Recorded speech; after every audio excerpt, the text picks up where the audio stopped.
کہ اتنا بڑا جلسہ سب کی طاقت نہیں ہوتی کہ اتنا بڑا جلسہ رکھے، تو اتنا تو کر سکتے ہیں۔ حافظ ندیم صاحب اور علماء اہل سنت جن کے نام سب کے میرے ذہن میں نہیں، ان کے پاس پہنچ جاؤ، ان کے پاس چلو آپ بھی آ جاؤ، حافظ ندیم صاحب بھی آ رہے ہیں، آپ بھی آ جاؤ، چند علماء کے قدم بلا لو، خدا کی قسم خوشیوں کو استحکام ملے گا۔ اس لیے کہ حدیث پاک میں ہے اگر کسی قبرستان سے عالم دین یا متعلم گزر جائے، اللہ مردوں سے 40 دن کے لیے عذاب کو اٹھا لیتا ہے۔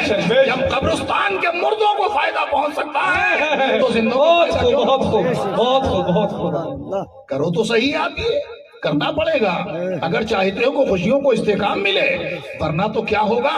شروع ہی میں جب لعنت برسنے کا کام کرا لوگے، ڈی جے بجوا کر، بینڈ باجے بلا کر، اور معاذ اللہ پیسے پاس نہ ہو، 50 ہزار معاذ اللہ ان ناچ گانے والوں کو دینا، ان ناچنے والوں کو دینا، معاذ اللہ کیا جواب دو گے اپنے رب کے حضور؟ مجھے جواب دو، آپ کے علم میں آنا چاہیے، بے ہوشی میں نہیں رہنا ہے ہمیں۔ قیامت کے دن حدیث پاک میں ہے 4 باتوں کا جواب جب تک آدمی دے نہ لے گا اپنے قدم ہلا نہیں سکے گا۔ حدیث پاک میں، ترغیب میں حدیث پاک موجود ہے، 4 چیزوں کا جواب جب تک دے نہ لوگے قدم نہیں ہلا پاؤ گے۔ بھائی آپ ہیں کہاں؟ چند پیسوں کے چکر میں آپ اتنا بھول جاتے ہو آپ کا پیسہ کہاں جا رہا ہے، کسے جا رہا ہے، آپ کو خبر ہی نہیں۔ وہی 50 ہزار جو تم نے ناچ گانے والوں کو دیا، بینڈ باجے والوں کو دیا، آپ نے ڈی جے والوں کو دیا، وہی 50 ہزار اس مسجد میں دے دیتے، مدرسے میں دے دیتے، تمہاری بھی قبر روشن ہو جاتی۔ تم نیت کر لیتے باپ کی طرف سے تو باپ کی بھی قبر روشن ہوتی، تم نیت کرتے بیوی کی طرف سے بیوی کی قبر بھی روشن ہو۔ سبحان اللہ، بے شک بے شک۔ یہ کیا ہو رہا ہے صاحب؟ تمہارا پیسہ اس لیے ہے کہ حرام خوری میں جائے، تمہارا پیسہ اس لیے ہے کہ گناہوں کے کاموں میں جائے، ارے تمہارا پیسہ تو اس لیے ہے تمہارے لیے جنت میں جانے کا سبب بن جائے۔ مسلمانوں آپ ذرا سوچو کس قدر خرابی، آپ خرابی میں آپ کو دکھا رہا ہوں۔ ایک تو یہ کہ بھائی اتنا پیسہ برباد کیا، اب اسی کے ساتھ صاحب کیا ہو رہا ہے؟ اب صاحب بینڈ باجے والوں کو بلا لیا، ایک طرف تو گھر میں لعنت بس رہی ہے، نحورت برس رہی ہے، اور دوسری جانب ہو کیا رہا ہے؟ اب صاحب اس میں جو اس کے دل میں آ رہا ہے وہ گا رہا ہے کہ نہیں؟ جو اس کے دل میں آ رہا ہے وہ گا رہا ہے۔ آپ کے علم میں آنا چاہیے جو لوگ دنیا میں شوق سے گانے سنتے ہیں نا، قیامت کے دن سیسا ایک دھات ہوتی ہے جو کہ اتنی مضبوط ہوتی ہے کہ ٹس سے مس نہ ہو۔ بھائی حضرت ذوالقرنین، سکندر ذوالقرنین نے سیسا پگھلا کر ہی تو ڈالا تھا اندر، یاجوج ماجوج کو جب بند کیا تو سیسا پگھلا کر کے گانا سننے والوں کے کانوں میں ڈالا جائے گا۔ اللہ کی پناہ۔ اب تھوڑا سا غور کریں، ایک مچھر اگر چلا جائے، چھوٹا سا بھونگا بھی اگر کان میں چلا جائے تو کتنی تکلیف ہوتی ہے؟ جب تک نکل نہ جائے چین پڑتا ہے؟ نہیں پڑتا نا۔ تیل ڈالو، یہ کرو، ایسے ایسے کرو۔ اے میرے بھائی وہ دھات سیسا جب پگھلا کر کے ڈالا جائے گا کانوں میں تو میرے بھائی کوئی چین پڑے گی؟ بھلا سوچو کیا کرو گے؟ 10 سال 20 سال اور میرے بھائی پتہ نہیں شب برات گزری کتنوں کے نام نکل گئے ہوں گے، موت کے رجسٹر میں لکھ گئے ہوں گے، آنے والی شب برات نصیب ہو کہ نہ ہو، اس چند روزہ زندگی، چند سانسوں کی خبر نہیں۔ ابھی ہم سب بیٹھے ہیں، صبح کون ہو کون نہ ہو کسے پتا، اتنی تھوڑی سی زندگی کے جس کا بھروسہ نہیں، اس کے لیے اللہ کو ناراض کرنا، مصطفیٰ کو ناراض کرنا، اپنی آخرت کو بگاڑنا، یہ کوئی عقل مندی نہیں ہے۔ عقل مندی تو یہ ہے کہ خود بھی برائیوں سے بچو اور پوری برادری کو برائیوں سے بچانے کی کوشش کرو۔ بے شک بے شک، یہ عقل مندی ہے۔ خرابی دیکھیں آپ، میں آپ کو خرابی دکھا رہا ہوں۔ ایک گناہ اگر واقعی مسلمان ہے نا تو ایک گناہ سے بھی بچے گا۔ میں نے عرض کیا نا کہ 4 باتوں کا جب تک جواب نہ دے لے ہلے گا نہیں قدم۔ یہ حدیث پاک کا مفہوم عرض کر رہا ہوں کہ قصے کہانی نہیں۔ کون سی ہے وہ 4 باتیں جن کا جواب آپ دیں گے نہیں جب تک قدم ہلا نہیں سکتے؟ میدان قیامت میں جنت میں جانا تو بہت دور کی بات۔ کون سی ہے وہ 4 باتیں؟ سب سے پہلی بات، آپ کو اتنی عمر ملی تھی کس کام میں گزاری؟ 50 سال 60 سال بالغ ہونے کے بعد، 48 سال بچی ہو، 52 سال بچی ہو، جتنے بھی سال بچی ہو، جب سے مکلف